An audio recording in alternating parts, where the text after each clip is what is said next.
نحمده ونصلي على رسوله الكريم أما بعد فأعوذ بالله من الشيطان الرجيم بسم الله الرحمن الرحيم برادران اسلام عاشقان حضور النور صلی اللہ علیہ وسلم عاشقان ولی کرام عاشقان اہل طریقت معزز محترم সম্মানিত উপস্থিতি এবং আশিকানে গাউসুল আজম ভান্ডারীগণ আসসালামু আলাইকুম ওয়া রাহমাতুল্লাহি ওয়া বারাকাতুহু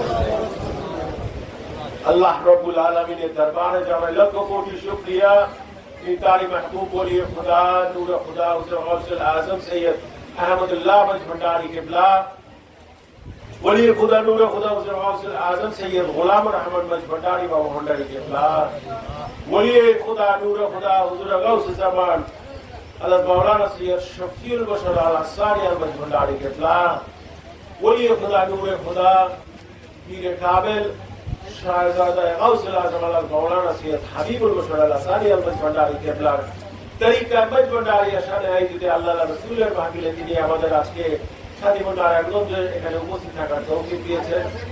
আমরা সবাই আল্লাহর দরবারে শুকরানা স্বরূপ করি আলহামদুলিল্লাহ।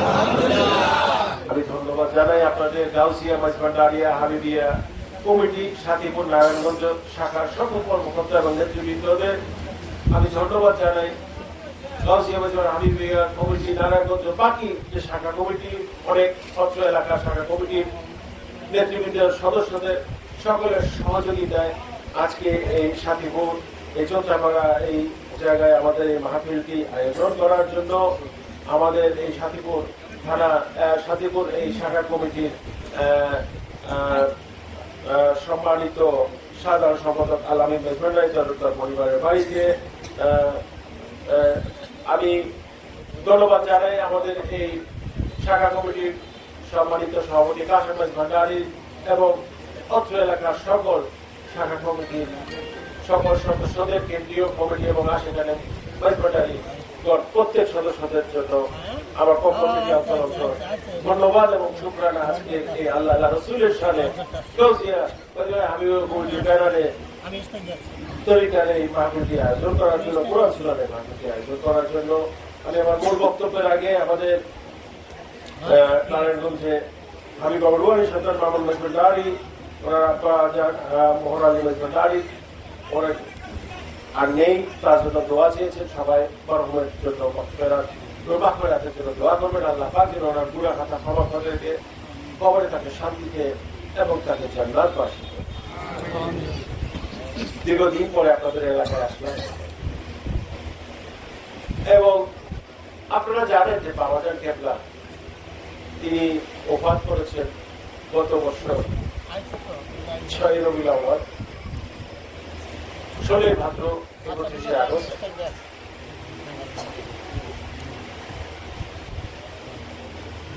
কিন্তু যাওয়ার আগে তিনি কোন জাতের আল্লাহ ওলির সেই পরিচয়টা তিনি আমাদেরকে খুব কঠিন ভাবে দিয়ে দিয়েছিলেন, তাই না? একদম নিখুঁত ভাবে তিনি আমাদের সিদ্ধান্ত গুলো এবং আমাদের পরবর্তীতে যে আমাদের কর্মকাণ্ড কিভাবে হবে, আমরা আল্লাহ রাসূলকে নিয়ে কিভাবে চলবো, বাইশবান্ডার দরবার শরীফকে কিভাবে সাহায্য করবো, এলাকাগুলোকে কিভাবে গঠন করবো, সবকিছু নিয়ে তিনি আমাদের একদম সুনির্দিষ্ট ভাবে তিনি তার নির্দেশনা তার দিক নির্দেশনা আমাদের দিয়ে গিয়েছেন। গত বছর এটা আপনারা সবাই সরাসরি ওনার কাছ থেকে এই সিদ্ধান্তগুলো পেয়েছিলেন। সিদ্ধান্তগুলো পাওয়ার সময় সবাই অনেক আবেগপ্লুত ছিলেন, আমিও ছিলাম। কিছু জিনিস আমরা গ্রহণ করেছি, কিছু জিনিস গ্রহণ করি, কারণ আমাদের মেনে নিতে খুব কষ্ট হয়েছিল সেই সময় যে বাবাজান কেবলা বাহ্যিক ভাবে হায়াতে তৈবা তিনি আমাদের মাঝে থাকবেন। কারণ দেখেন অনেক জায়গায় অনেক ভাবে অনেক কথা হয় যে আল্লাহর ওলিরা কি জানে, আল্লাহর নবীরা কি জানে, আল্লাহ রাসূলের সাহাবীরা কি জানে, বলে যে কালকে কি হবে এটারই তো কোনো ঠিক, কথাটা আংশিক ভাবে। আমরা সর্বসাধারণের গায়েবের অধিকারী আল্লাহ তাআলা আমাদেরকে করেন। আমরা আল্লাহ তাআলার দয়া রহমত নিয়ামত বরকত চাই, রাসূল পাকের শাফায়াত আমরা চাই। আল্লাহ দয়া রহমতের মাধ্যমে যেন আমাদের আগামী দিনগুলো, আমাদের ভবিষ্যৎগুলো সুন্দর। কেউ সুনির্দিষ্ট ভাবে কিছু বলতে পারবে না যে আগামীতে কি, কিন্তু আল্লাহ বলেছে অতীত, বর্তমান, ভবিষ্যৎ সবকিছু আমার আল্লাহ রাব্বুল আলামিনের জানা আছে। আমি আল্লাহ রাব্বুল আলামিন তোমাদের সৃষ্টিকর্তা, তোমাদের সৃষ্টি জগতের মধ্যে যত কিছু আছে, যা কিছু প্রয়োজন সবকিছু আমার আল্লাহ জানা আছে, এবং এর বাইরেও যা কিছু আছে সবকিছু আমি আল্লাহ জানি। তোমার অতীত, ভবিষ্যৎ, বর্তমান সবকিছু আমি জানি। তোমার অন্তরের কথা আমি জানি, তোমার বাহিরের কথা আমি জানি, তোমার সুখের কথা, দুঃখের কথা সবকিছু আমি জানি। জেনে শুনে তোমাকে আমি দিক নির্দেশনা পাঠাই আমার নবী, পয়গম্বর, আমার রাসূলের সাহাবী, আল্লাহর ওলিদের। তাই কোরআন শরীফে আল্লাহ তাআলা যে হযরত মূসা আলাইহিস সালাম এবং হযরত খিজির আলাইহিস সালামের যে ঘটনা তিনি সেখানে বর্ণনা করেছেন, এটা কিন্তু তরিকতের জন্য আমাদের একটা বড় শিক্ষা। কারণ আমরা যখন কোন আল্লাহর ওলির সান্নিধ্য লাভ করতে চাই, তাদের থেকে কিছু শিক্ষা লাভ করতে চাই, অনেকে আমাদের বলে যে এগুলা কেন করো তোমরা, এগুলা করা ভালো, আল্লাহ ছাড়া আর কারো কাছে যাওয়া যাবে। কথাটা আংশিক ভাবে শোন, আল্লাহ ছাড়া কিছু নাই, আল্লাহ ছাড়া কারো কাছে যাওয়া যাবে না, কিন্তু আল্লাহ ঠিকানা কোথায়, আল্লাহকে পাবো কোথায়? আল্লাহকে পাওয়ার রাস্তা আল্লাহ তাআলা বিভিন্ন ভাবে আমাদের দেখিয়ে দিয়েছে। তিনি বলেছেন আব্দুল্লাহ ওয়া রাসূলুল্লাহ ওয়া উলিল আমরি মিনকুম, যে আমাকে পাইতে হইলে আমার রাসূলের শরীক করে যাও এবং ওনার পরবর্তীতে তুমি উলিল আমরদের কাছে যাও। হক্কানি পীর মাশায়েখ আলেম ওলামা যারা ওয়ারসাতুন নবী, যারা আল্লাহর ওলি হিসেবে পরিচিত হবে, যারা হক হিসেবে পরিচিত হবে, তাদের কাছে তোমরা। হযরত মূসা আলাইহিস সালামের ঘটনা কি জন্য আপনাদেরকে বলছি, একটু মনে করিয়ে দিই। এই ঘটনাগুলো আগেও বলেছি, এই জায়গায় তো আসি নাই, আগে অন্য জায়গায় বলেছি, বা তাও বলি। হযরত মূসা আলাইহিস সালাম কিন্তু আল্লাহর নবী, এটা আপনারা তো জানেন। এবং তৌরাত শরীফ আল্লাহ কিছু কালামুল্লাহর মাধ্যমে তিনি আমাদের আশরাফুল মাখলুকাতের জন্য তিনি দিয়েছেন তৎকালীন সময়। আর মুরসাল পয়গম্বরদের মধ্যে 4 জন মুরসাল পয়গম্বর আছে, তার মধ্যে হযরত মুহাম্মদ সাল্লাল্লাহু আলাইহি ওয়াসাল্লাম, হযরত ঈসা আলাইহিস সালাম, হযরত দাউদ আলাইহিস সালাম, হযরত মূসা আলাইহিস সালাম। হযরত মূসা আলাইহিস সালাম হলো প্রথম মুরসাল পয়গম্বর, তিনি আল্লাহর সাথে কথা বলতেন। তো এখন তিনি আল্লাহর কাছে তিনি প্রশ্ন রাখলেন যে আল্লাহ রাব্বুল আলামিন, আপনি তো আমাকে আল্লাহর নবী করে পাঠিয়েছেন, আপনার নবী করে পাঠিয়েছেন, আপনি আমার সাথে কথা বলেন, আমাকে ওহী দান করেছেন। নিঃসন্দেহে আল্লাহর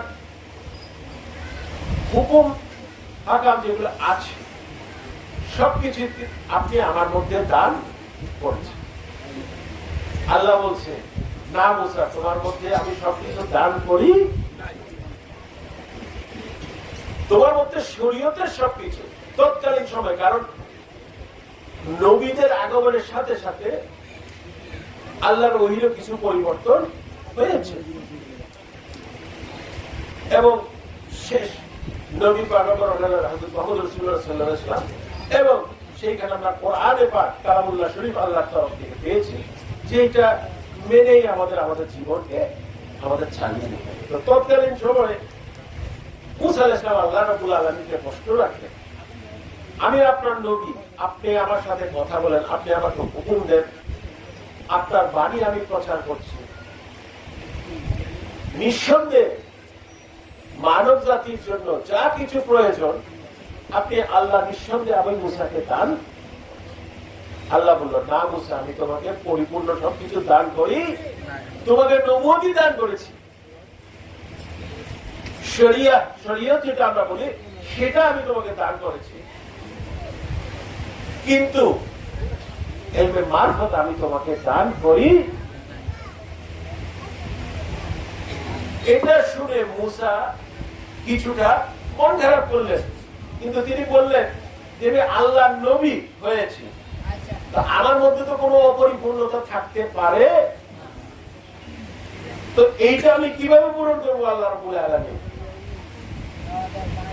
লিকুল্লি জাআলনা মিনকুম শিরাতা ওয়া মিনহাজা, আল্লাহ তাআলা বলেছে আমার সকল হুকুমকে আমি শরীয়তের একটা রূপরেখা দিয়ে দিয়েছি এবং মিনহাজা আরেকটা মারফতের রূপরেখা দিয়ে দিয়েছি। শরীয়তের রূপরেখা স্কুল, কলেজ, মসজিদ, মাদ্রাসায় পুলিশ সাহেবের কাছে যেন পাওয়া যাবে, আর মিনহাজা এই মারফতের সন্ধান তোমার পেতে হলে একজন আল্লাহ কামেল ওলির কাছে যেতে হবে, কামেল মুর্শিদের কাছে যেতে হবে, যার মাধ্যমে তুমি আল্লাহ গুপ্ত যত রহস্য আছে, যা কিছু শরীয়ত যেখানে শেষ হয়ে যাচ্ছে, যেখানে শরীয়তের বাউন্ডারি শেষ হয়ে যায়, সেখানে মারফতের বাউন্ডারি শুরু হয়ে মারফত শরীয়ত থেকে অনেক গুণ বেশি শক্তিশালী। কিন্তু শরীয়ত ব্যতীত মারফত কায়েম করা যাবে না, তাই আগে শরীয়তকে পরিপূর্ণ করে, তাই শরীয়তকে আল্লাহ তাআলা উন্মুক্ত করে দিয়েছেন আমাদের মানব জাতির। তো বললো যে তুমি যদি ইলমে মারফতের শিক্ষা লাভ করতে হয়, তোমার আমার একজন খাস বান্দা আছে, একজন ওলি আছে, যার নাম হলো খিজির, তার কাছে তোমার যেতে। তো মুসা বললো একজন ওলি থেকে তো একজন আল্লাহর নবী বড়। বলে হ্যাঁ, আল্লাহ বললো সেটাও আমি মানি, কিন্তু নবুয়তির যদি পরিপূর্ণতা আনতে হয়, মারফতের ওলির ব্যতীত মুসা তুমি সেটা পরিপূর্ণ হতে পারবা কি? আল্লাহ তাআলা কত কঠিন ভাবে আল্লাহর ওলিদের কাছে যাওয়ার কথা বলেছেন। নবীরা, আল্লাহর নবী পয়গম্বররা যারা সরাসরি আল্লাহ থেকে ওহী প্রাপ্ত হয়েছে, যারা নবুয়তি, আল্লাহর সৃষ্টি জগতে যদি দেখেন নবীদের মর্যাদা হলো সবার উপর। তাকে আল্লাহ তাআলা বলেছে যে তুমি নবী মুসার তোমার পরিপূর্ণতার জন্য তোমার একজন আল্লাহর ওলির কাছে যেতে। তা আল্লাহ যদি চাইতো মারফত কি মুসাকে দান করতে পারতো কি পারতো না? সরাসরি বলেন পারতো, ও সে পারতো। আল্লাহ কি না পারে? আল্লাহ সকালে বৃষ্টি দিয়েছে, এখন রৌদ্র দিয়েছে, আল্লাহ কি না পারে? আল্লাহ 10 মিনিটের ভিতরে রিজিক পাল্টে দিতে পারে, 10 সেকেন্ডের ভিতরে আবহাওয়া পাল্টে, আল্লাহ সবকিছু পারে। তো মুসাকে কি মারফত দান করতে পারতেন না আল্লাহ তাআলা? অবশ্যই পারতেন। আল্লাহ তাআলা বলেছেন না। আল্লাহ তাআলা ঘটনাটা এমন ভাবে সাজাইছেন কোরআন শরীফের মধ্যে, এটার বর্ণনা আছে যে একজন মুরসাল পয়গম্বর, নবীদেরও কিছু র্যাঙ্কিং আছে, তার মধ্যে তিনি শীর্ষতা। আমার রাসূল তো সবার উপরে, কিন্তু এরপরে কিন্তু মুরসাল পয়গম্বর তো। সেখানে বলে যে মুসাকে একজন আল্লাহর ওলির কাছে যেতে। এখন আপনারা আমাকে বলেন, আমরা বলো নাকি আল্লাহ নবীরা বলো?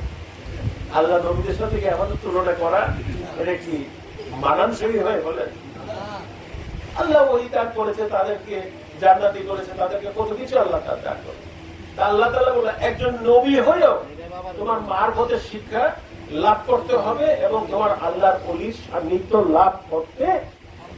এটা অনেক বড় ঘটনা, আমি সেদিকে যাচ্ছি, কিন্তু খালি এটাই বলছি যে একজন আল্লাহর ওলির কাছে যাওয়া, আল্লাহর ওলির সান্নিধ্য লাভ করা, কিন্তু একজন নবীর সুন্নতের মধ্যে আল্লাহ তাআলা দান করে দিয়েছে। তাই আমরা যখন এগুলা নিয়ে প্রশ্ন করি, তখন কিন্তু আমরা এই ঘটনাগুলোকে, এই কোরআনের কালামুল্লাহ শরীফকে আমরা প্রশ্নবিদ্ধ, এবং আল্লাহর কোন কালামকে যদি প্রশ্ন করতে চান, কোনো কিছু করতে চান, তাহলে কিন্তু আমরা সবাই কাফেরে পরিণত হয়ে যাবে। আল্লাহর কালাম বুঝতে হবে, জানতে হবে, মানতে হবে। এবং এটার প্রশ্ন শুধু সেখানে আসবে যে এটার ব্যাখ্যা নিয়ে আমি আলোচনা করবো এবং নিজেকে বুঝাতে চেষ্টা করবো কেন আল্লাহ তাআলা এটা দান করেছে। এটা কোন প্রশ্ন, আল্লাহ যেটা আমাদের জন্য জরুরি, যেটা প্রয়োজন, সেটাই আল্লাহ তাআলা কোরআনে কালামের মাধ্যমে আমাদের দান করে। তো মনে রাখবেন যে আল্লাহর ওলিদের কাছে যাওয়া হলো, এটা হলো নবীর সুন্নতে পর্যন্ত আল্লাহ তাআলা পরিণত করেছেন এবং এটা হক জিনিস। আল্লাহর নবীদের মাজার শরীফ, আল্লাহর নবীদের মাজার শরীফকে একই সূরা থেকে সূরা কাহফের ঘটনা পড়া যাবে। এটা নিয়ে আল্লাহ তাআলা আল্লাহ নবী খালাল্লাযিনা গালাবুলা আমরিহিম লা তাকিসানা আলাইহিম মাসজিদা, এটা নিয়ে আমাদের একটা মাজার নির্মাণ জিয়ারতের শরীয়তি বিধান আমাদের একটা বই আছে। আমি দিয়ে বলছি যদি কারো কাছে না থাকে তারপর কোনো সময় নিয়ে যেতে পারেন। আমি আজকে আনছি কিনা জানি না, বা যাই হোক এটা নিয়ে অনেক লেখালেখি আমাদের আছে। তো এই জিনিসগুলো কিন্তু আমরা তুলে ধরতে হবে মানুষের কাছে, যারা আমরা বলিগিয়ানি আছি তারা কিন্তু মানুষের কাছে সঠিকভাবে তুলে ধরবে। কারণ সেইখানে গেলে আল্লাহ তাআলা খুশি। যাই হোক, এটা হলো আল্লাহর ওলিদের পরিচয়। যেখানে এই কোরআন শরীফের এই ঘটনায় খিজির আলাইহিস সালাম কিন্তু কিছু অজানা তথ্য, কিছু গায়েব জানার পরিচয় তিনি দান করছেন। আল্লাহ কোরআন শরীফে আবার নবীদের ঘটনাতে, তো বিশেষ করে আমার রাসূলের পাকের ঘটনাতে অসংখ্য জায়গায় তিনি যে গায়েবের অধিকারী আমার রাসূলের পাক সাল্লাল্লাহু আলাইহি ওয়াসাল্লাম, এটা তিনি জানতেন। এবং হাদিস শরীফে, বিভিন্ন হাদিস শরীফে মানুষ বলে তিনি ভবিষ্যতে কি হবে, কারা ইমানদার হবে, কারা বেঈমান হবে, কোথায় কি হবে, কোন জায়গা থেকে কি হবে, এগুলো সব কিছু আমার রাসূলের পাক সাল্লাল্লাহু আলাইহি ওয়াসাল্লাম হাদিস শরীফে কিন্তু পরিষ্কার বর্ণনা আছে। এবং এগুলো নিয়ে লেখাপড়া করা হচ্ছে, গবেষণা করা হচ্ছে।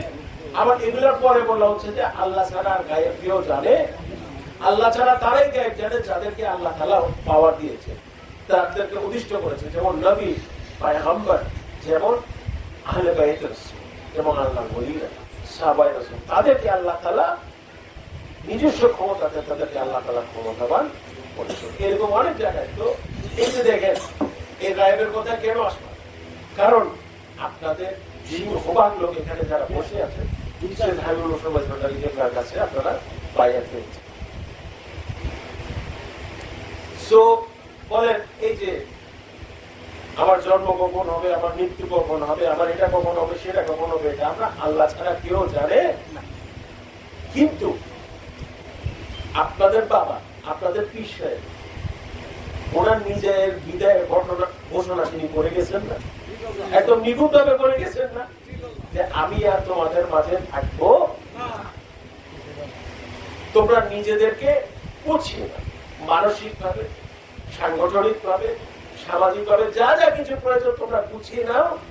কারণ আল্লাহর তরফ থেকে আমার ঘন্টা বেজে গেছে, আমার যা গোলামি করার আমি করেছি, আমার যা কিছু করার আমি সাজিয়ে দিয়েছি, আমি ক্লান্ত হয়ে গেছি, আমি এখন আর তোমাদের মাঝে থাকবো।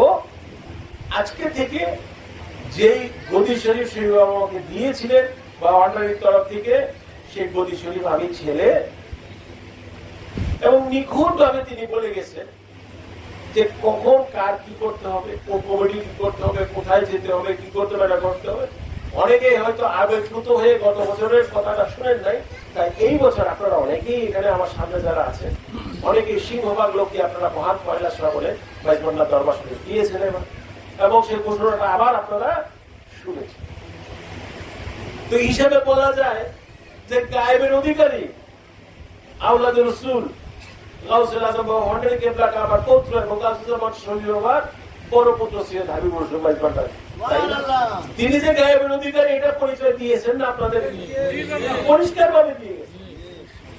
তা আল্লাহর ওলিরা আল্লাহর তরফ থেকে ক্ষমতা প্রাপ্ত হয়ে কিছু গায়েবের অধিকারী, তারা আল্লাহ ততটুকুই, যতটুকু প্রয়োজন ততটুকুই আমাকে দান করে। তা আমাদের থেকে আল্লাহর ওলিদেরকে অনেক বেশি দান করে, আবার তার থেকে আরো যারা বড় আছে তাদেরকে আরো বেশি দান করে। এই করতে করতে আল্লাহর নবীকে আল্লাহ তাআলা অনেক কিছু খোলাসা করে দান করে। কোরআন শরীফ সাক্ষী, জান্নাত জাহান্নামকে আমরা কোনোদিন দেখছি বাবা, কিন্তু কোরআন শরীফ তো সাক্ষী। সূরা নাজমে যে আমার রাসূল সাল্লাল্লাহু আলাইহি ওয়াসাল্লাম জান্নাতে দেখে এসেছেন, আমরা কি আরশ আজিম কিরকম, আমরা তো আমার রাসূলের কথাই শুনেছি, কিন্তু ফাকানে কাবায় কইছেন আমার রাসূল পাক সাল্লাল্লাহু আলাইহি ওয়াসাল্লাম যে স্বয়ং সৃষ্টিকর্তার সামনে আল্লাহ রাব্বুল আলামিনের সামনে যে আরশ আজিমে সেখানে তার সাথে তার সান্নিধ্য লাভ করেছেন সরাসরি শরীয়তে, এটা মারফতে নয়, স্বপ্নে নয়, কল্পনায় নয়, কোনো হাত পাবে নয়, শরীয়তে একদম সরাসরি করে নেব।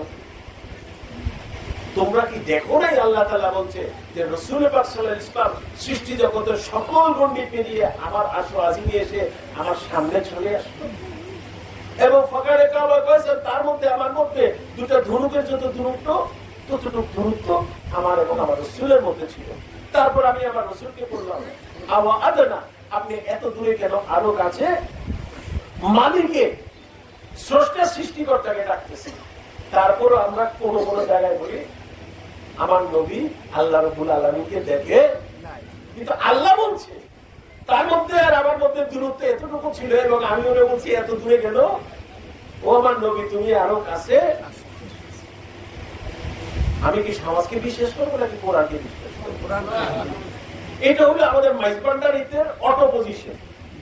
আপনারা যুক্তি দেখাইতে পারেন, আপনারা শক্তি দেখাইতে পারেন, আপনারা অর্থ দেখাইতে পারেন, আপনারা আমাদের ভয় দেখাইতে পারেন, কিন্তু আমাদের ঈমানে আল্লাহ এবং আল্লাহর কোরআন ছাড়া আমরা আর কাউকে জায়গা দিতে নারাজ, আমরা দিতে পারবো না। কারণ কি কি নিতে পারবেন আমার থেকে? আমার অর্থ নিতে পারবেন, অর্থ আছে আজকাল কালকে নেই, আমার জানটা নিয়ে নিতে পারবেন, তাই না? জান একটা মানুষের জীবন হলো সবচেয়ে মূল্যবান জিনিস, কিন্তু আমি কি চির অমর হয়ে থাকবো আল্লাহর সৃষ্টি জগতে? না, একদিন একদিন তো আমাদের সকলের বাপদাদার মতো আমাদেরও একদিন বিদায় নিতে হবে। তো এখন ঈমান নিয়ে মৃত্যুবরণ করা ভালো নাকি বেঈমান হয়ে মৃত্যু হওয়া ভালো? ঈমান নিয়ে আমার কথা হলো যে আমাকে সবকিছু দেখেই আপনি ভয়ভীতি করতে পারবেন, আমাকে টেনশন দিতে পারবেন, নার্ভাস দিতে পারবেন, কিন্তু আমার মন এবং আমার ঈমানকে আপনি জয় করতে পারবেন। আমরা মাইজবান্ডার দরবার শরীফের বাইরে আমরা শিখে গেছি যে আল্লাহ এবং আল্লাহর কোরআনের উপরে কারো কথা বা কারো কোনো ধারা আমরা প্রাধান্য দিতে পারবো না, মুমকিন, অসম্ভব, ইম্পসিবল, এটা হতেই পারে না। আপনি আমাকে অনেক যুক্তি দিয়ে অনেক কিছু বুঝাইতে পারেন, আরে যুক্তি দিয়ে তো কাফেরও বুঝায় খোদার দেবস্থায় আল্লাহ কোথায়, কাফেরের যুক্তি সেটা নয়, বলেন। যারা মুনাফিক, যারা বিধর্মী, তারা আমাদেরকে রাসূলের বিরুদ্ধে অনেক কিছু যুক্তি দিয়ে বুঝায় না। আমার কথা হলো যেখানে আল্লাহ এবং আল্লাহর হুকুম আছে, যেখানে আল্লাহ এবং আল্লাহর কোরআন আছে, সেখানে কোনো যুক্তি কাজ করবে না। বিনা দলিলে আল্লাহ এক, বিনা দলিলে কোরআন হলো আমাদের জন্য আল্লাহ কালামুল্লাহ শরীফ। এটাই হলো আমাদের মাইজবান্ডারিদের ঈমান, তাওহীদের সাথে এবং আল্লাহ তাওহীদের সাথে এবং নবীর রিসালাতের সাথে আমরা কোনো সময় আপোষ করতে পারবো না। কোরআনের কথা অমান্য করতে পারবো না এবং সহিহ হাদিসের কথাও অমান্য করতে পারবো না। কারণ সবকিছু দুনিয়াতে পরিবর্তনশীল, কিন্তু আল্লাহ এবং আল্লাহ কোরআন পরিবর্তনশীল এবং নবী এবং নবীর সহিহ হাদিসের কথা বলছি। সুন্নাহ যেটা আছে সেটা তো প্রতিষ্ঠিত হয়ে গেছে, আর কেউ এসে তো সুন্নাহ পরিবর্তন করতে পারবে না। এবং কোন আলেম ওলেমা বা কোন পীর সাহেবের তো সুন্নাহ বলে কিছু হয় না, সুন্নত হয়, সুন্নাহ শুধু হয় আমার নবীর। এটা তো হয়ে গিয়েছে, এইগুলো আমাদের জন্য অপরিবর্তনশীল। মনে রাখবেন, যে জন্য আপনি বলছি যে অনেকে বলে এ গায়েব জানে না, এ জানে না, সে জানে না। আমরা বলবো ভাই এত দূরে যাওয়া কি দরকার? আমাদের মুর্শিদ কে আছে, ঢাকুর হোসেন ভান্ডারী তো গায়েবের অধিকারের পরিচয় দিয়ে দুনিয়ার সামনে উজাড় করে দিল। কারণ আমরা এত এগুলো নিয়ে লাচার করি, হয়তো আল্লাহ তাআলাও ওনার আহলে বাইতুর রাসূল, কারণ তিনি হলো হযরত ভান্ডারীর নাতি, তিনি হলো আমার হযরত কিবলা কাবার পরিবারের অংশ, তিনি হলো পীরানে পীর খাজা বাবার পরিবারের অংশ, তিনি হলো শমী বাবার বড় সন্তান, তিনি হলো রাসূলের বংশধর, ইমাম হাসান হোসেনের বংশধর। তাদেরকেও যদি আমরা সমাজে এখন অসম্মানিত করি, তো আল্লাহ তো একদিন না একদিন আমাদের প্রতি নারাজ হবে। সেজন্য এরকম একটা বাণী তিনি যাওয়ার আগে দিয়ে চলে গেলেন। আপনারা বলেন, মানুষের তো ওটাই বললাম যে পীরও অনেক ধরনের আছে, কিন্তু আওলাদ রাসূলুল্লাহ সাল্লাল্লাহু আলাইহি ওয়াসাল্লামের মতো কোন কাউকে এই জামানায় দেখা যায় না। এটি হলো সত্যিকারের আল্লাহর ওলি, তিনি যেটা পরিচয় দিয়ে গিয়েছেন আপনাদের। আমি জানি আপনারা সারা জীবন বাবাজানকে নিয়ে প্রায় 6 দশক বিভিন্ন এলাকাতে। এই জায়গাতে আমি বলবো যে 4 দশকের উপরে আপনারা অনেকে যখন বাবাজানকে নিয়ে এসব এলাকায় তরিকা প্রচার করছেন, তখন আপনাদের যুবক শরীর তখন দরকার ছিল, কিন্তু আপনাদের এখন আপনাদেরও বয়স হয়েছে। এটা হলো সময়ের, এটি হলো এখানে আল্লাহ পরিচয় যেতে। আল্লাহ বললো যে কোনো কিছু আমি ছাড়া আর কোনো কিছু স্থায়ী হবে না, একমাত্র আমি আল্লাহ তাআলা আছি, আমার কোরআন আছে, আমার নবী আছে, আমার নবীর সুন্নাহ আছে। তাই তোমরা এটা নিয়ে থাকো। এবং যখন তৎকালীন সময়ে যখন মুজাদ্দিদের খবর পাবা, তৎকালীন সময়ে যখন আল্লাহর ওলিদের খবর পাবা, তখন তোমরা তাদের কাছে ছুটে গিয়ে তাদের কাছে বায়াত হয়ে তাদের মাধ্যমে তোমরা ইলহাম এবং ইলকার মাধ্যমে নিজেদের জীবন গঠন করে নিবা। শিক্ষা একজন পীর সাহেব, একজন আল্লাহর ওলি কোনোদিন আল্লাহ হতে পারে না, ঠিক হয়ে যাবে সেটা। একজন পীর সাহেব, একজন আল্লাহর ওলি কোনোদিন আল্লাহর নবী হতে পারে না, এটা মুস্তাহিল হয়ে যাবে। কিন্তু তাদের মাধ্যমে আমি আল্লাহকে পাবো, তাদের মাধ্যমে আমি আল্লাহর নবীকে পাবো। এটাই হলো আমাদের বাস্তবতা, বুঝেছেন? তো যাই হোক, এত কথার মধ্যে আমরা কিন্তু এখন পবিত্র রবিউল আউয়াল মাসে ঢুকে গেছি। আমাদের মুসলমানদের জন্য, আমাদের ইমানদারীদের জন্য এটা হলো আমাদের শ্রেষ্ঠ। কারণ আমার নবীর আগমনের মাধ্যমে পবিত্র বারোই রবিউল আউয়াল আমার নবী এই দুনিয়াতে আগমন করেছে। আমাদের সকল মানব জাতি এবং আল্লাহর সৃষ্টিকে হিদায়াত করার জন্য। আল্লাহর নবীকে যদি স্বীকৃতি দেওয়া না হয়, তাহলে আমাদের ঈমান কোনদিন পরিপূর্ণ হবে না, আল্লাহ ওয়ালা আমরা কোনদিন হতে পারবো। পবিত্র রবিউল আউয়াল আগত আমাদের বাবাজান কেবলার দেওয়া সংগঠন গাউসিয়া মজভাটারিয়া হাবিবিয়া কমিটি উদ্যোগে আগামী 26শে আগস্ট, আগামী বুধবার, আজকে কি বার? আগামী বুধবার ইনশাআল্লাহ আল্লাহ রাব্বুল আলামিন আমাদের সবাইকে যেন সুস্বাস্থ্য দান করে, হায়াত দান করে। আমরা সেদিন দুপুর 12টা থেকে নিয়ে রাত সন্ধ্যা 7টা পর্যন্ত পবিত্র ঈদে মিলাদুন নবীর অনুষ্ঠান আমরা পালন করছি এবং জুলুস উদযাপন করছি। যেহেতু জুলুসের একটা ব্যাপার আছে, সবাইকে আমি অনুরোধ করছি 12টা সাড়ে 12টার মধ্যে বীরপুর মজবানের আস্তানা শরীফে আপনারা পৌঁছে যাবেন। কারণ এটা হলো আমার নবীজির আগমনের দিন। রমজান মাসে রোজা রাখি, সেই রমজান মাসের রোজা কেন রাখি? আমার রসুলের মাধ্যমে আল্লাহ তাআলা হুকুম করেছে।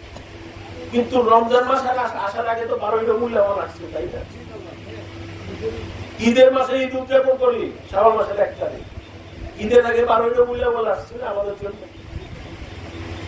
জিলহজ মাসে হজ করি, কুরবান করি, তার আগে 12ই রবিউল আউয়াল আসছে না আমাদের জন্য। নামাজ পড়ি, কেন করি? রসুল বলছে, আল্লাহর তরফ থেকে হুকুম নিয়ে আসছে, আকিমুস সালাত ওয়া আতুজ যাকাত, আকিমুস সালাত ওয়া যিকরি। তো বিভিন্ন যত হুকুম আকাম আছে শরীয়ত মারফত যা কিছু প্রতিষ্ঠিত হয়েছে, এই 12ই রবিউল আউয়াল আমার নবীর দুনিয়াতে মানব শুরুতে আগমনের বদৌলতেই হয়েছে। তাই 12ই রবিউল আউয়াল আমাদের মুসলমানদের জন্য হলো সবচেয়ে বড় দিন আমাদের, এবং এটা খুশির দিন। যেজন্য আমরা সেখানে মিলাদ মাউলিদুন নবী, মিলাদ শুনেন, সূরা ইখলাসে আল্লাহ তাআলা বলেছে লাম ইয়ালিদ ওয়া লাম ইউলাদ। এই লাম ইয়ালিদ ওয়া লাম ইউলাদ এটা শুধু আল্লাহর জন্য প্রযোজ্য। মাউলিদ বা মিলাদ বা জন্ম সবার আছে, তো এইটা বলাটাও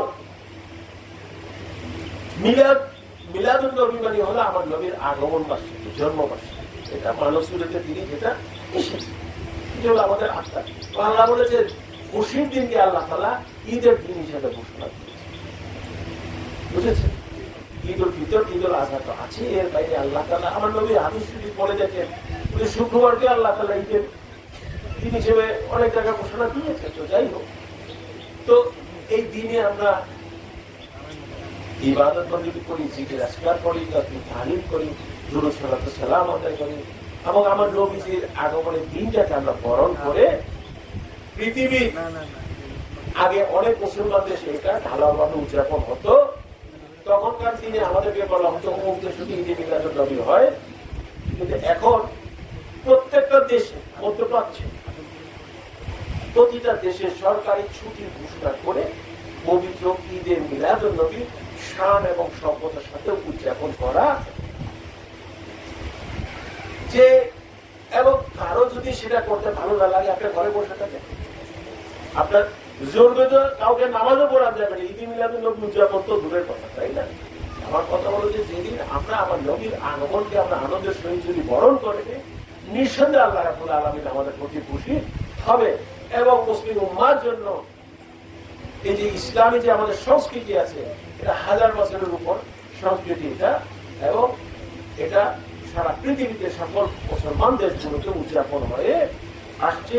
এবং বর্তমান যুগে সরকারি ছুটি ঘোষণা সহকারে, এমনকি আমাদের পার্শ্ববর্তী দেশ যে হিন্দু প্রধান দেশ ভারত, সেখানেও তারা সরকারি ছুটি ঘোষণা করে ঈদে মিলাদুন নবী উদযাপন করে। তাই মনে রাখবেন, এটা হলো শান এবং শওকত, আমাদের আনন্দ। ইনশাআল্লাহ চেষ্টা চলেছে, আমিও আল্লাহ পাক যদি আমাকে সুস্থতা দান করে, হায়াত দান করে, আমি আগামী বুধবার আপনাদের সাথে থাকবো। মূলত আমরা মিরপুর আস্তানা শরীফে সেখানে জোহরের সালাতটা আদায় করবো। আজকের মতো আমরা সবাই এখানে জোহরের নামাজ পড়েছিলাম, কিন্তু ইনশাআল্লাহ আগামী বুধবার জোহরের সালাত আদায় করে আমরা আমাদের জুলুস নিয়ে বের হবো ইনশাআল্লাহ। কিছুক্ষণ আমার নবীর সামনে জুলুস করে তারপর আমরা শেষ করে তারপর আমরা আমাদের বাকি যে ওয়াজ নসিহত আছে, যে তবারক বিতরণের কাজ আছে, দুরূদ সালাতুস সালাম আছে, কারণ এই দিনে আমার নবীর আগমনের দিনকে আমরা আরো বেশি বেশি দুরূদ সালাতুস সালাম আমরা আদায় করব।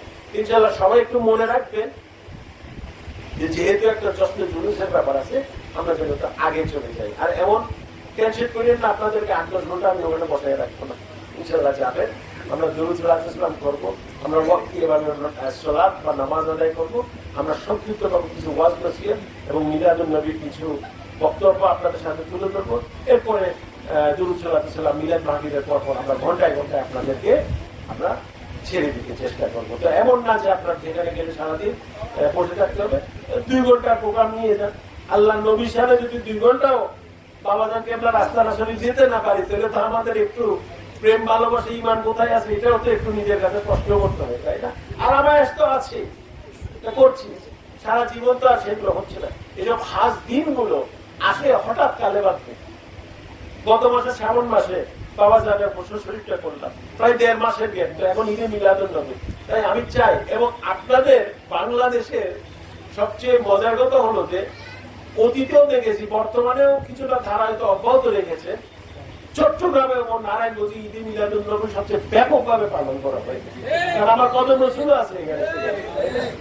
আপনারা যদি বলেন ঈদে মিলাদুন নবী প্রোগ্রামে আমরা মাইকন্ডা দরবার শিবের আস্থান শিবে আমি এই কমিটির প্রোগ্রামে যাবো না, এটা একটা শরমের ব্যাপার।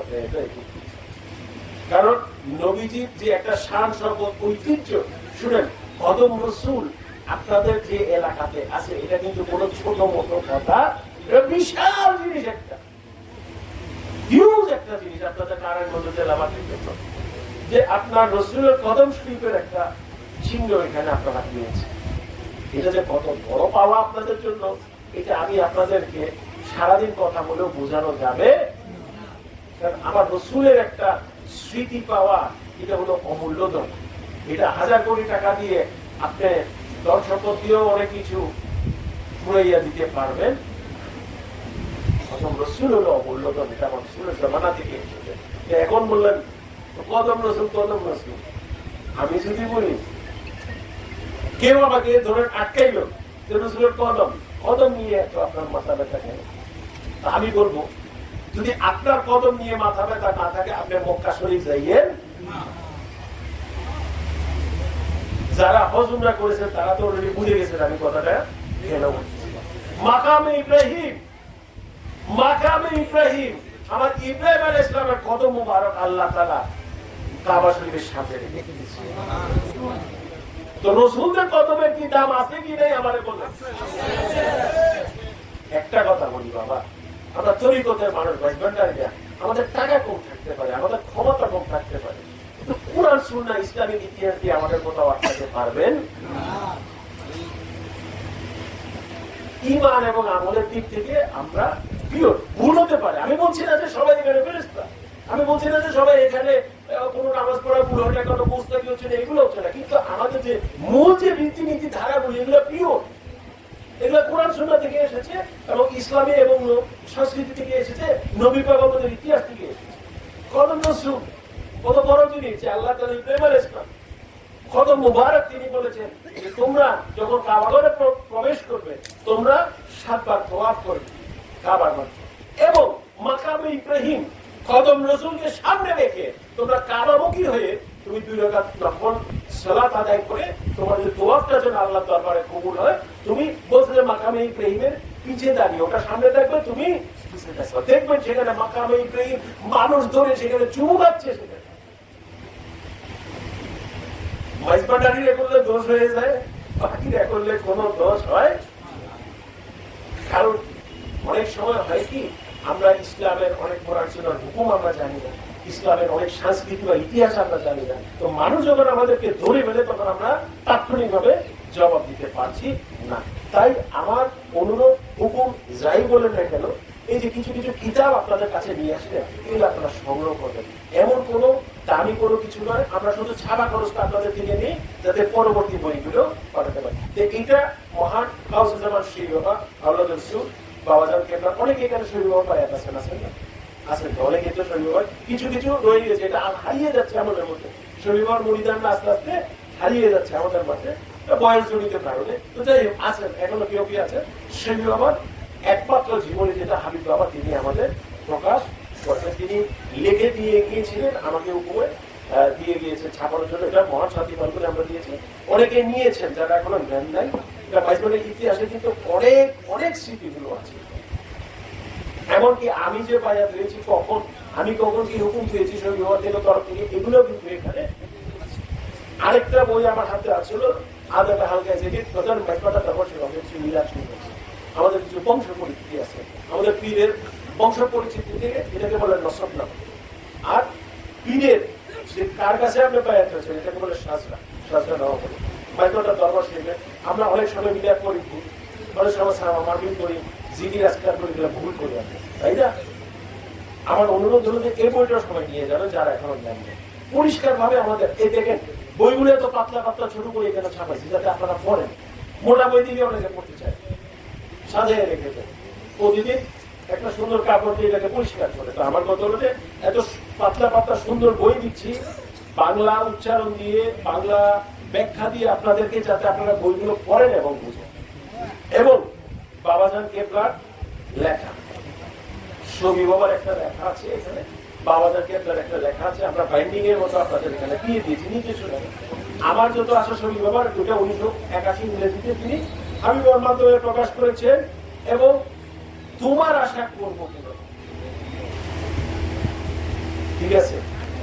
অনেকে বাবার ওফাত দিবস নিয়ে আমার প্রশ্ন করছে, কিছু করবো কি করবো। আমার কিন্তু বাবার ওরস বা ওফাত দিবস পালন করার হুকুম নাই। কিছু জিনিস আপনাদের শরীর বাবার একটা লেখা থেকে পড়িয়ে শুনে, ঠিক আছে, যাতে আপনারা পরিষ্কার হয়ে যান। আমরা আমাদের মালিকের হুকুম যেখান থেকে পেয়েছি সেখান থেকে পাবো। এখানে শরীর বাবার লেখা, এটা একটু আপনারা শুনেন। 7 ফাল্গুন জন্মতিথি রহিবে অমর হয়ে, মৃত্যু দিবস রহিবে না আর, আসিবে কান্না লয়। কথাটা বুঝছেন? বলছেন তোমরা আমার উৎসব পালন করো, 7 ফাল্গুন আসিব আমি নিত্য নব সাজে, মৃত্যু কথাটি সত্য নয় যেন মানুষ মরে না। আমার যত আশা যত ভালোবাসা দিলাম উজাড় করে, হৃদয়ে তোমরা ধারিয়া রাখিও আমায় অমর। এটা হলো ছবি বাবা, ঠিক আছে? আমি কিন্তু কোনো ওরস পালনের হুকুম পাই নাই। এখন হাবিব বাবার লেখা ছিল, একটু এটা পুরাটা পড়িনি, ওনার লেখা কিছু আংশিক পড়ে শুনেলাম ছবি বাবার। এখন হাবিব বাবারটা পড়তেছি। পিতা আমার মুর্শিদ আমার তোমার বাড়ি বহন করে, আমার মাঝে বাঁচিয়ে রাখবো তোমায় অমর। ওরসের হুকুম পাইলেন নাকি? পান নাই, পান নাই তো। আমার মাঝে দেখবে যখন তোমার প্রতিচ্ছবি, তুমি ছিলে এখনো আছো দেখে শান্তি পাইবে। তোমার যত না বলা কথা বলতো প্রাণে প্রাণে, সুন্দর ভুবন গড়ে তুলবো তোমার প্রেমে গানে। 7 ফাল্গুন জন্মতিথি রাখবো অমর করে, যেহেতু সেদিন আসবে তুমি নিত্য নব। এখানে কোনো ওরসেন নাই। আমরা সাথী ফাল্গুন ওনাদের সেই বাবার খসরু শরীফ পেয়েছি এবং পয়লা শ্রাবণ হাবিব বাবার খসরু শরীফ পেয়েছি। এটাই আমরা ধরে রাখি। কারণ ওনারা যেহেতু অন্যটা করতে নারাজ, আমরা তো যার জন্য করব, যার হুকুম নাই, যে যেখানে মত দিচ্ছে না সেটা আমি কেমন করব। এই যে সেই বাবা যে তিনি খেলাফত প্রদান করেছিল বাবাজানকে, এইটা আমি এখানে তুলে ধরলাম। এবং বাবাজানের যে শেষ কথাটা আমার প্রতি ছিল, যদিও সেই বাবা আমাকে 2001-এ কিছু দিয়ে গিয়েছিলেন, এরপরে এটা বাহ্যিক ভাবে এটা তো অনেক কিছু আছে। এবং আরেকটা জিনিস হয়েছিল কি, বাবা যে শেষবার তিনি সুস্থ অবস্থায় মিলাদুন নবী করেছিলেন, সেটা মাহফিলের ছবিটা আমরা তুলে ধরেছি। এবং এবং এই যে আগামী বুধবার যে আপনারা পালন করবেন মাউলিদুন নবী, মিলাদুন নবী, এটা সম্পর্কে কোরআন শরীফ এবং হাদিস শরীফের কিছু কোটেশন দিয়ে আমরা মিলাদুন নবীর কিছু কথা আপনাদের সাথে তুলে ধরেছি। এবং যেহেতু শহীদ বাবার জীবনী মোবারকটা ছাপাইলাম, আসলে কোনোদিনও মনে করতে পারি না যে বাবারটা এত তাড়াতাড়ি আমার ছাপাতে হবে। যাই হোক, সংক্ষিপ্ত ভাবে বাবাজানকে প্লারক আমি বাবার কিছু জীবনী মোবারক আমরা এখানে তুলে ধরেছি। একটা পূর্ণাঙ্গ জীবনী আমি কাজ ইতিমধ্যে শুরু করেছি। আপনাদেরকে ইতিমধ্যে বলেছি যে আপনারা যে যারা বাবার সাথে যত স্মৃতি আছে সবকিছু আপনারা নাম, এলাকা, মোবাইল নাম্বার দিয়ে আমাদের মিরপুর আস্তানা শরীফে দরবার শরীফে পৌঁছে দিবেন। কারণ আমাদের এগুলো কালেকশন করেই তো সাজাতে হবে। কারণ বাবাজানকে আপনারা কিভাবে বলে গেল যে সেই বাবা বললো যে আমার ওরস লাগবে, আমি পাবো সেই আমার কাছে কোনো হুকুম নাই। তাই আমাদের জন্য পয়লা শ্রাবণই আমরা ইনশাল্লাহ সামনে ধরে রাখবো। তারা যেহেতু ওরস করতে নারাজ, আমরাও আল্লাহর বদৌলতে, আল্লাহর ক্ষমতায় আমাদের ঈমান হলো আল্লাহ নবী পয়গম্বর আল্লাহর ওলিরা ছিলেন, আছেন, থাকবেন। এবং আল্লাহ বলেছে যে আল্লাহর ওলিদের রোজা পাকে তাদের মাজারে দিয়ে তোমরা যদি জিয়ারত করো, তাদের মাধ্যমে আল্লাহ তাআলার কাছে তোমরা পানা চাই না, ভিক্ষা চাই না, নিঃসন্দেহে আমি আল্লাহ তাআলা তোমাদের দোয়া কবুল। এবং এটা আমার নবীর জীবন্ত সহায়ক। আল্লাহ তাআলা কোরআন শরীফে এই ঘটনাগুলো বর্ণনা করেছেন যে মানুষ যখন পাপিষ্ঠ হয়ে যেত, আল্লাহ তাআলা বলছে সরাসরি আমার কাছে আসলে হবে, তোমার নবীর কাছে যাও, তিনি যদি তোমাদের জন্য দোয়া করে তখন আমি আল্লাহ তাআলা তোমাদের গুনাহটা মাফ করার তোমাদেরকে ওনার মাধ্যমে মুক্তি দেওয়ার আল্লাহ তাআলা রাজি। তাই আল্লাহর ওলিদের মাধ্যমে আল্লাহকে ডাকা, আল্লাহ নবীর মাধ্যমে আল্লাহকে ডাকা, এটা হলো আল্লাহর তৌহিদের অংশ। আল্লাহর ওলিরা, আল্লাহর নবীরা, আল্লাহ রাসূলের সাহাবারা, এরা আল্লাহর তৌহিদেরই অংশ। আল্লাহর একাত্মতার প্রচার, প্রকাশ এবং প্রতিষ্ঠা করার জন্য তারা এই দুনিয়াতে এসেছে, কোনো কিছু ভাঙার জন্য। ইনশাআল্লাহ আগামী বুধবার আল্লাহ পাক যদি আমাদের সুস্বাস্থ্যতে হায়াত দারাজ করে, আপনাদের প্রত্যেকে যেন আমি মিরপুর মাইজভান্ডারী আস্তানা শরীফে পাই। আমরা বাবাজানকে পরিচয় দিয়ে দিব। আপনি বাহ্যিকভাবে আমাদের ছেড়ে চলে গেলেও আমরা আছি, আপনার হুকুম আমাদের মাঝে আছে। এবং আপনি যে কোরআন সুন্নাহর আলোকে আল্লাহ রাসূলের যে গোলামি করতে বলেছেন, শেষ নিঃশ্বাস পর্যন্ত আমরা সেই দায়িত্ব আমরা পালন করে যাবো কি যাবো না বলেন? ইনশাআল্লাহ। এবং আমার কথা হলো যে আরেকটা জিনিস, আপনারা নারায়ণগঞ্জের প্রতিটি এলাকায় কিছু শাখা কমিটিগুলো একটু গুছান। অনেকে আমাদের মাঝে থেকে হারিয়ে গেছে, অনেকে এলাকা পরিবর্তন করেছে, যে জন্য আমাদের কিছু কিছু জায়গায় হয়তো সাংগঠনিক ভাবে কিছু দুর্বলতা বেরিয়ে আসছে। এটা তো বাস্তব, এটা তো অস্বীকার করে লাভ নেই, এটা বাস্তব। আমাদের কিছু এলাকার নতুন নতুন নেতৃত্ব দেন। এবং আজকে যদিও সব লোক নাই এখানে, আমি আপনাদের বলবো যে নারায়ণগঞ্জ থেকে আমি কোনো কমিটির কোনো সিনিয়র জুনিয়র এগুলো কিছু বলতেছি না। আমাদের সাথে এবং আমার সাথে এবং আমার কেন্দ্রীয় কমিটিতে খাদেম করে আসে, তাদের সাথে যে রেগুলার যোগাযোগ রেখে আমাদের কিছু কর্ম প্রতিনিয়ত আদায় করতে পারবে, এবং 5 জন লোক আপনারা বেছে নেন। আমি জানি কারে বাঁচতে পারি, কিন্তু আমি আপনাদেরকেও বলতে চাই, হ্যাঁ অনেকে আছে যে অনেকে বলতে পারেন আমি তো 40 বছর বাবার গোলামি করছি, আমার দিবেন না, কিন্তু আপনার তো এখন রানিং করার বয়স, তাই জোয়ান কাউকে দিবেন, জোয়ান যুবক কাউকে দিবেন, তাদেরকে শিক্ষা দিয়ে দিবেন, তারা সরাসরি আমাদের কেন্দ্রীয় কমিটির দিক নির্দেশনাগুলো মূলত এলাকায় এলাকায় যে বাস্তবায়ন করবে। কারণ হয় কি, কেন্দ্র থেকে অনেক কিছুই হয়, কিন্তু কেন্দ্র থেকে সবাই সবসময় আসতে পারে, তাই এলাকাগুলোকে আপনার গাছের গোড়া যখন শক্ত হবে তখন আগা অটোমেটিক সুন্দরভাবে ফুটে ওঠে। এই জিনিসটা আপনারা করেন যে নারায়ণগঞ্জের শক্তির উৎস যেন নারায়ণগঞ্জের বাসিন্দা, যারা স্থায়ী বাসিন্দা এখানে, তাদের মাধ্যম থেকে আসে। আপনাদের জোয়ান ছেলে মেয়ে, মেয়েদেরও আমাদের কমিটি কিছু আছে, তারা মহিলাদেরকে নিয়ে কাজ করবে, আর পুরুষরা আছে পুরুষদেরকে নিয়ে কাজ করবে। এটা যার যার ভাগে তারা শরীয়তের রূপরেখা বজায় রেখে তারা কাজ করবে। আপনাদের ইয়াং কিছু লোক ছেলে পেলে 4-5 জন দেন, বেশি দরকার।